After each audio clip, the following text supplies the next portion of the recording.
नमस्कार,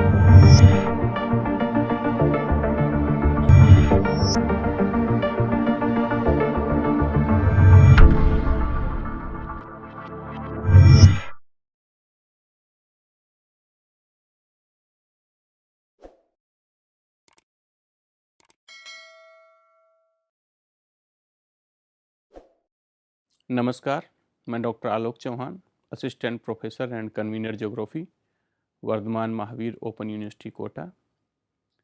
प्रिय विद्यार्थियों, हमने पिछले लेक्चर में चर्चा की थी भूकंप की। अब हम पृथ्वी के अंतर्जात आकस्मिक बलों से उत्पन्न जो दूसरी क्रिया है, गतिविधि है या भौगोलिक घटना है, उसके बारे में चर्चा करेंगे। वह है ज्वालामुखी यानी वोल्केनोज। आप सभी लोग ज्वालामुखी के अर्थ से भली भांति परिचित होंगे, पर फिर भी यहाँ ज्वालामुखी और ज्वालामुखी क्रिया दोनों में क्या अंतर है, उसको थोड़ा स्पष्ट करने का प्रयास किया गया है। ज्वालामुखी का तात्पर्य उस छिद्र अथवा दरार से होता है जिसका संबंध पृथ्वी के आंतरिक भाग से है और जिसके माध्यम से पृथ्वी के भूगर्भ से तरल मैग्मा, गैस, जल तथा चट्टानों के टुकड़े गर्म पदार्थ के रूप में धरातल की सतह पर प्रकट होते हैं, ज्वालामुखी कहलाते हैं। यानी कि ज्वालामुखी क्या है? एक छिद्र है जिससे ज्वालाएं निकल रही हैं, उसका मतलब है सिर्फ ज्वालामुखी। अब अगर ज्वालामुखी क्रिया की बात करें तो इसके अंदर पूरी प्रोसेस शामिल है। इसके अंदर भूगर्भ में स्थित लावा एवं गैस की उत्पत्ति से लेकर आंतरिक एवं बाह्य दोनों क्रियाएं सम्मिलित हैं। विद्यार्थियों, अगर आप गौर करेंगे तो आप देखेंगे कि यहाँ दो शब्द दिए गए हैं, एक मैग्मा और एक लावा। इन दोनों में क्या अंतर है? पृथ्वी के अंदर वो जो पिघली हुई चट्टानें हैं जिनके अंदर गैस समाहित है, उसको हम मैग्मा कहते हैं। यह मैग्मा जैसे ही धरातल के ऊपर आता है, इसमें से गैसें हैं वो निकल जाती हैं, तो वो उसका नाम उसके बाद लावा हो जाता है। यानी मैग्मा से अगर गैसेस निकाल दिया जाए तो वो लावा हो जाता है। तो जो मैग्मा धरातल के ऊपर आ जाता है उसे लावा की संज्ञा से संबोधित किया जाता है। अब ज्वालामुखी उद्गार के क्या क्या कारण हो सकते हैं? इसके जो मुख्य महत्वपूर्ण कारण हैं वो क्या हो सकते हैं कि भूगर्भ में अत्यधिक तापमान के कारण हो सकता है चट्टानें पिघल जाती हों। दूसरा है दबाव में कमी और से लावा की उत्पत्ति होती हो। तीसरा हो सकता है कि भूगर्भ में विभिन्न प्रकार के गैसों या जलमाष्प की मात्रा बढ़ रही हो। भूगर्भ से लावा और गैसों का धरातल की ओर प्रवाहित हो रही हैं। और प्लेट विवर्तन संबंधी प्रक्रिया है जो हमारी प्लेट टेक्टोनिक है, उनकी वजह से ये ज्वालामुखी उद्गार हो सकता है। इनमें से कोई एक कारण या सभी कारण मिलके या एक से अधिक कारण आपस में मिलकर ज्वालामुखी उद्गार के कारण हो सकते हैं। अब हम बात करते हैं कि ज्वालामुखी से निकलता क्या है। जैसा कि भी आपको मैंने बताया कि इसमें लावा, गैसें, जलवाष्प आदि निकलते हैं। जो सबसे महत्वपूर्ण चीज़ है वो है लावा। अब इसके दो प्रकार हैं, एसिड लावा और बेसिक लावा। एसिड लावा है यह ऊंचे ताप पर पिघलता है और इसमें सिलिका की मात्रा अधिक होती है। जो बेसिक लावा है ये काले रंग का होता है और ये कम ताप पर ही पिघल जाता है। इसमें सिलिका की मात्रा अम्लीय लावा की तुलना में कम होती है। लावा जब ज्वालामुखी छिद्र के चारों तरफ जमा हो जाता है तो कई प्रकार की स्थलाकृतियां बनती हैं, जैसे ज्वालामुखी शंकु है, शंकु पर्वत है, या जब ज्वालामुखी का कोई छिद्र बड़ा हो जाता है तो वोल्केनिक क्रेटर बन जाता है, ज्वालामुखी का मुख बन जाता है। और यही क्रेटर जब धंस जाता है तो कॉलडेरा बन जाता है। ये कुछ जो ज्वालामुखी से जुड़े शब्द हैं या जो बहुत ही महत्वपूर्ण स्थल रूप हैं उनके बारे में हमने बताया है। अब हम बात करते हैं कि ज्वालामुखी से जो ठोस पदार्थ निकलते हैं उनको किस प्रकार वर्गीकृत कर सकते हैं, उनका नाम क्या होता है। तो जो सारा ज्वालामुखी के उद्भेदन के समय जो पूरा जो ठोस पदार्थ निकलता है, तो सॉलिड डेब्रिज जिसको कह सकते हैं, उसको कंबाइंडली हम कहते हैं पाइरोक्लास्ट या टेफ्रा। इसको फिर 6 प्रकार में विभाजित किया गया है। लेपिली, जब जो सूक्ष्म आकार के शिलाखंड निकलते हैं ज्वालामुखी में और ठोस होते हैं तो उन्हें लेपिली कहते हैं। जब यही शिलाखंड 6 से 7 सेंटीमीटर से लेकर 1 मीटर व्यास तक हो जाते हैं तो इन्हें ज्वालामुखी बम कहते हैं। कभी कभी बहुत छोटे शिलाखंड होते हैं परंतु वो नुकीले होते हैं और वो आपस में चिपक जाते हैं, इन्हें कहते हैं वोल्केनिक ब्रेसियाज, ज्वालामुखी संकोणाश्म। फिर हम बात करते हैं जो ज्वालामुखी से धूल और राख से कुछ जो रॉक्स बन जाती हैं उसे टफ कहते हैं। जो ठोस पदार्थ निकला है ज्वालामुखी से उसका एक उप प्रकार है प्यूमिस। ये क्या जो ज्वालामुखी के समय जो झाग निस्सरित होते हैं, उनके ठोस होने से बनता है और इनमें चूँकि गैस भी रहती है तो इनमें विभिन्न प्रकार की कोशिकाएँ भी पाई जाती हैं। मतलब कोशिका संरचना जैसी लगती है कि हाँ, डिफरेंट सेल से इसका जमने से इसका निर्माण हुआ है। और अंतिम है स्कोरिया, ये अंगारे की प्रकृति के निःसृत ठोस पदार्थ होते हैं। अब तरल पदार्थ क्या-क्या निकलते हैं ज्वालामुखी से, तो सबसे महत्वपूर्ण है लावा और इसका तापमान 6000 से 12000 डिग्री सेल्सियस तक होता है। इसकी गति धीमी होती है परंतु कभी-कभी ये 15 किलोमीटर प्रति घंटा की गति से भी बाहर निकलता है। लावा जब अधिक तरल हो तथा भूमि का ढाल बहुत ज़्यादा तीव्र हो, तो यह 80 किलोमीटर प्रति घंटा की गति से भी बाहर निकलता है।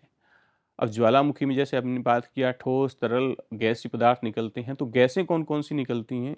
जो मुख्य गैसें हैं वो हैं hydrogen sulphide, carbon disulphide, hydrochloric acid एवं अमोनियम क्लोराइड। गैसों में जलवाष्प का महत्व सबसे अधिक है और जो ज्वालामुखी से जितनी गैस निकलती है उसका 60 से 90% तक भाग जलवाष्प का ही होता है। ज्वालामुखियों का वर्गीकरण दो आधारों पर कर सकते हैं, on the basis of period of eruption यानी कि उद्गार की अवधि के आधार पर, और दूसरा वर्गीकरण है on the basis of nature of eruption यानी कि उद्गार की प्रकृति के आधार पर। अब हम बात करें कि on the basis of period of eruption, तो इसमें कौन सा होता है? Active, dormant and extinct. जबकि नेचर ऑफ इरप्शन पे करें तो है सेंट्रल इरप्शन और फिशर इरप्शन। सेंट्रल इरप्शन जहाँ एक छिद्र से लावा निस्सरित होता है, जबकि फिशर में दरार के सहारे लावा निस्सरित होता है। एक्टिव वही वे ज्वालामुखी जो अभी एक्टिव हैं, एक्सटिंक्ट हैं जो विलुप्त हो चुके हैं, डोरमेंट वो हैं जो अभी तो शांत हैं पर कभी भी प्रस्फुटित हो सकते हैं। तो इस प्रकार हम ज्वालामुखियों को दो आधारों पे बांट सकते हैं, एक तो उनके पीरियड ऑफ इरप्शन के आधार पे और दूसरा उनका नेचर ऑफ इरप्शन के आधार पे। जैसा कि हमने बात की, एक्टिव वोल्केनो कौन से हैं? जिस ज्वालामुखी से समय समय पर उद्गार होता रहता है उसे सक्रिय ज्वालामुखी कहते हैं। जैसे हवाईन आइलैंड का मोना लाओ है, सिसिली का एटना, इटली का विसुवियस आदि एक्टिव वोल्केनोज हैं। संसार में वर्तमान में 450 से ज़्यादा ज्वालामुखी सक्रिय अवस्था में हैं। इटली का जो विसुवियस ज्वालामुखी है वो 1979 से ही एक्टिव कंडीशन में है। हमने इक्वाडोर में जो कोटापेक्सी जिसकी पर्वत की हम बात करते हैं, वो संसार का सबसे ऊंचा सक्रिय ज्वालामुखी है, जो कहाँ है? इक्वाडोर में, साउथ अमेरिका महाद्वीप में। सुसुप्त ज्वालामुखी कौन से हैं? कुछ ज्वालामुखी हैं उद्गार के बाद लंबे समय तक शांत रहते हैं, ऐसा लगता है कि जैसे इनमें कभी उद्गार नहीं होगा और वो उनमें अचानक से उद्गार हो जाता है। इसे निद्रित अथवा सुसुप्त ज्वालामुखी भी कहते हैं। जैसे जापान का फ्यूजियामा है, इंडोनेशिया का काकाताओ है, ये सुसुप्त ज्वालामुखी के उदाहरण हैं। मृत ज्वालामुखी एक्सटिंक्ट वोल्केनो वे वोल्केनो हैं जिनका उद्गार पूर्ण रूप से बंद हो गया है, उन्हें एक्सटिंक्ट कहा जाता है और इस प्रकार के ज्वालामुखी का रूप अपर्दन के कारण परिवर्तित हो जाता है। इस प्रकार के ज्वालामुखी के मुख पर झील का निर्माण हो जाता है। जैसे अफ्रीका में किलिमंजारो है झील, वो इसी प्रक्रिया से बनी हुई है। हिंद महासागर तथा अन्य कई द्वीपों में भी मृत ज्वालामुखी के कई उदाहरण पाए जाते हैं। अब हम बात करते हैं on the basis of nature of eruption, उद्गार के स्वरूप के आधार पर। तो इसके आधार पर इनको दो भागों में बांट सकते हैं, केंद्रीय उद्भेदन और दरारी उद्भेदन। जब एक छिद्र या नली या द्रोणी के सहारे ज्वालामुखी पदार्थों का निस्सरण होता है, उद्गार होता है, तो उसे हम केंद्रीय उद्गार कहते हैं। और जब लावा का उद्गार एक लंबी दरार के सहारे तरल लावा शांत रूप में निकलकर विस्तृत क्षेत्र में परत के रूप में धरातल पर जमा हो जाता है, तो उसे दरारी उद्गार कहा जाता है, फिशर इरप्शन कहते हैं हम इसे। अब हम इनको फिर आगे हम इनका क्लासिफिकेशन करते हैं कि जो सेंट्रल इरप्शन हैं, उनसे किस-किस प्रकार के ज्वालामुखी के सेंट्रल इरप्शन के अंतर्गत आते हैं, या उनके प्रमुख प्रकार कौन-कौन से हैं। केंद्रीय उद्भेदन तो हो रहा है, ठीक है, पर उसकी भी इंटेंसिटी, निकलने वाले पदार्थ की मात्रा के हिसाब से उसको भी कई भागों में बाँटा जाता है। तो इसमें सबसे प्रथम है हवाईयन टाइप, हवाईयन प्रकार के ज्वालामुखी। इसका नाम हवाईयन इसलिए हवाईयन आइलैंड पे इस प्रकार के ज्वालामुखी पाए जाते हैं। इस प्रकार के ज्वालामुखी में तरल लावा का उद्गार होता है और लावा दूर तक फैल जाता है। इस प्रकार के जो ज्वालामुखी हैं उनमें उद्गार शांत ढंग से होता है। अब दूसरा आता है स्ट्रोम्बोलियन टाइप का ज्वालामुखी।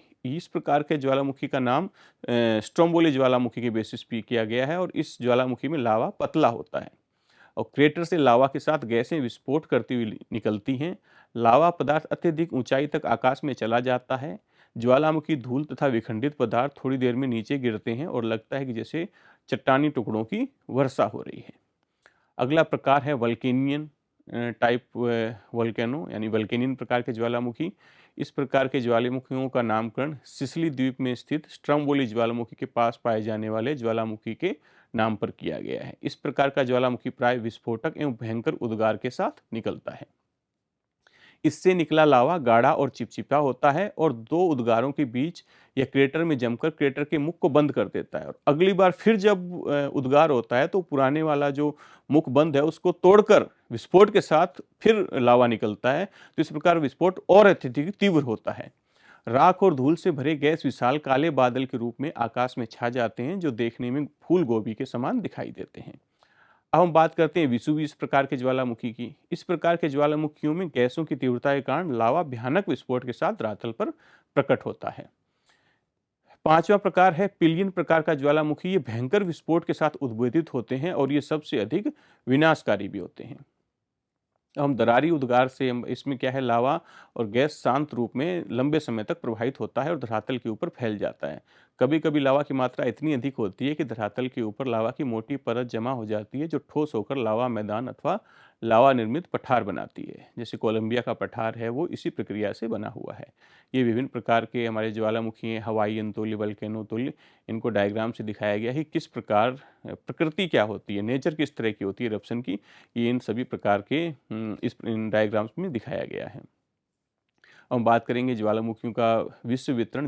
विश्व में लगभग 500 सक्रिय ज्वालामुखी हैं, पर ये कुछ पट्टियों में स्थित हैं। ये पट्टियां मुख्य भू संचलन के क्षेत्रों में हैं, जहां संसार का नवीन मोड़दार वलित पर्वतमालाएं पाई जाती हैं। कुछ ऐसी भी नवीन पर्वतमालाएं हैं जहां ज्वालामुखी नहीं हैं, जैसे हिमालय या इसके विपरीत कुछ ऐसे क्षेत्र हैं जहां ज्वालामुखी मिलते हैं परंतु नवीन मोड़दार पर्वत नहीं पाए जाते हैं। ये विश्व में ज्वालामुखी का विश्व वितरण है। अभी हमने भूकंप वाले जो चर्चा की थी बिंदु पे, उसमें बताया था कि परिप्रशांत मेखला है। इसे प्रशांत महासागर का अग्निवलय भी कहा जाता है। ये देखिए, इसमें प्रशांत महासागर का रिंग ऑफ फायर है, इसे पैसिफिक रिंग ऑफ फायर भी कहते हैं। दूसरी बेल्ट है मध्य सागरीय और तीसरी है मध्य महाद्वीपीय।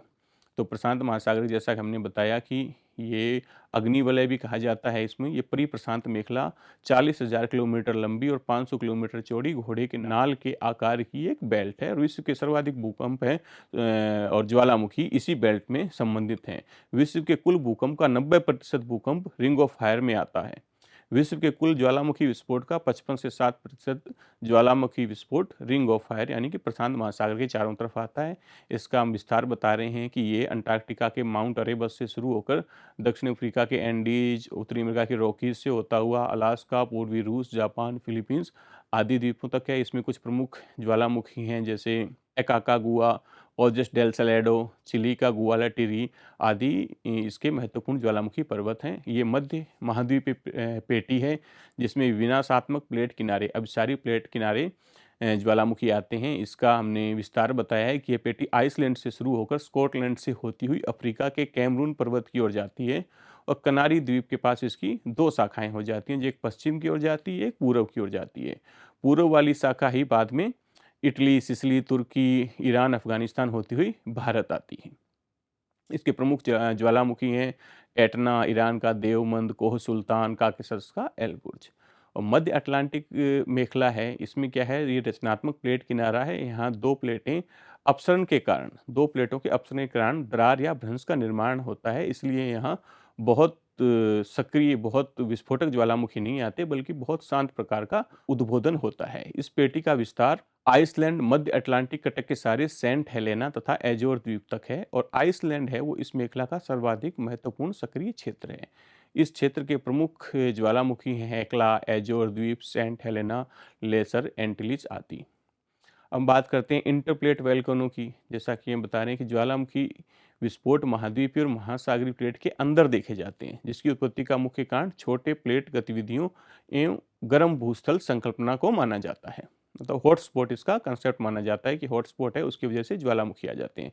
इस पेटी का विस्तार जो हवाई आइलैंड है वहाँ से प्रारंभ होकर उत्तर पश्चिम में कमचटका तक जाता है, और मोना लाओ जो इंट्राप्लेट ज्वालामुखी है उनका एक बहुत ही महत्वपूर्ण उदाहरण है।